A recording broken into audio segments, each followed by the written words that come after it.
Hi guys, from Pakistan, Podgorica. On the hottest days I will walk and talk you through this beautiful city, the Republic Square, Independence Square. Here it was amazing celebration. I myself here in 2006, not at this square but in Montenegro, when the country managed its independence, the referendum in May and then the independence in July, and it was amazing. It is amazing. It is such a beautiful thing when a country finds out its potential again and discovers its independence, and I'm so happy that I can be here on this beautiful day. It's a Sunday. We are going to launch Montenegro Goes Europe now, and this country will be in the European Union, and it's beautiful. If it will be 2024, I will be the most happy man, and that's the mission of my campaign. If it will be later, like Macron wants it, 2225, I will be very sad and probably no longer alive. That would not concern Mr. Macron very much, but here it would be very bad for this country. It's beautiful, they have a wedding here, people believe in the future, investment is going on, and that is the municipality of that beautiful city, Podgorica. I'm very happy to be here, and I want to show you this. This NATO ally has already here the European flag very clearly, Podgorica in Europe. I think it cannot be made clearer that this country wants to be in the European Union, and it has deserved it. What's wrong with getting Montenegro in the European Union? Anybody? If you have any explanation, you know, you say, oh, because of it's. I cannot imagine. Because that we have a complicated decision-making process in Brussels. We have been just 28 with the United Kingdom, and that was very complicated with them. Do you really think that being 28 with Montenegro will make it more complicated?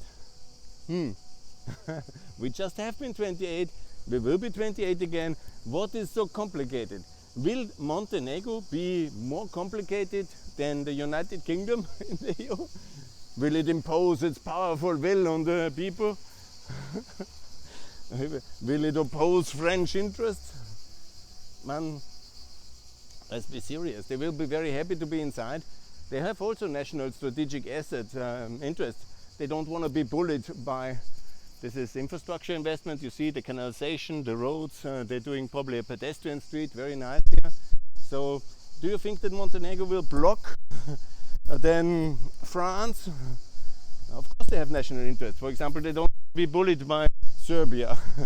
They don't want to be oppressed, and they don't want to be slaved by anybody. But they don't want to be bullied by anybody, no, like normal.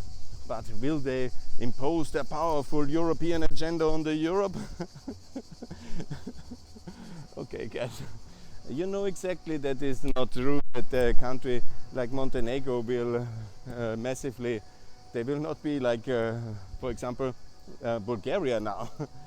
No, it will be a nice country, it will behave decently, it will be, of course, also having a vote, yeah? And that's the idea of the European Union, that also smaller countries have votes, yeah?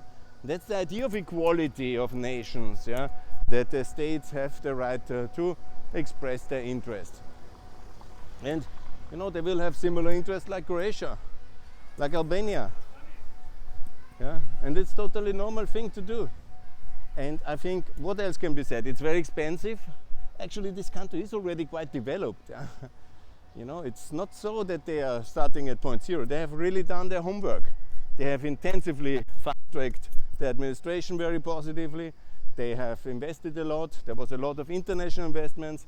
They have after initial love affair with Russian money, they have cleaned up the mess, partly. More is to be done, no doubt. Like Austria, like Cyprus, like Malta. They are NATO already, yeah? So they don't do this kind of money laundering Austrian neutrality scheme. Yeah? Cyprus, Malta, by the way, Ireland. No, they came clean in political terms, yes. In strategic terms, yes. They participate in what we do in the. Here's like the government line. That was the basically one part of the old town. Here, new town. There's the river, if I'm correctly informed. Some of the heroes of the past. And I will also talk and walk you a bit through the history, but now a bit of the new time. So then, financially, 600,000 people is not a big issue for the European Union, not a big item issue. What they do is some expensive things which are done together. This is obviously the infrastructure challenge, because it's a gigantic growth this country. Of course, you know, to connect costs a lot in terms of railway, in terms of highway, water infrastructure, energy infrastructure, but you know, like all countries, it also brings a lot, because then we can connect to Albania and Greece along the Adriatic-Ionian highway. That's also in the European interest. When I'm traveling here, you know, most of the people here have accustomed to their life. Yeah, the internationals need the highway, the international transport, the European transport needs the links, as well as the Montenegrins. Yeah. It's in our European strategic interest that the Adria is developed. Yeah, recently with railways and with highways and energy infrastructure. And when it comes to the environmental challenges, yes, it's true. I show you also the aluminium, I show you the industrial legacy. There's much to be done, but if you are serious with climate change and green and clean agenda and Fit for 55 and things, we have to take the very polluting items left over from Soviet Union and Yugoslavia and from the Chinese communists in Albania. We have to tackle them together because it's utterly ridiculous that we drive up the environmental costs of doing business in Europe extremely. The energy challenge, of course, we have to, I'm totally agree that we have to cut Russian gas, yeah, and cut Russian coal and uranium. That's the most important, and that will have already huge impact on the environmental balance of Europe. Very good, positive one. But of course we have to make sure that we tackle the sewage plant and the left over in Ukraine, but over here, in Elbasan in Albania, in Niksic, Gorica, Yugoslavia. This must be cleaned up. Here's the river, and that's a short walk through governmental central district. Here the river, I think I will show you for the orientation. It's useful to know how the biggest assets are basically. That is, you have seen the mayor's house, the main governmental buildings here. I think this is government, I don't know exactly which.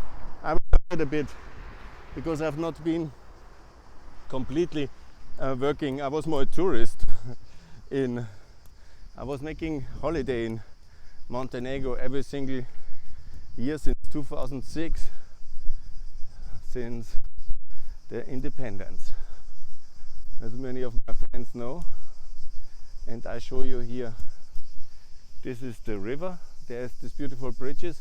You have seen some of it in the winter. In the summer, of course, much less water, I guess. And of course the solar industry must be developed in this country.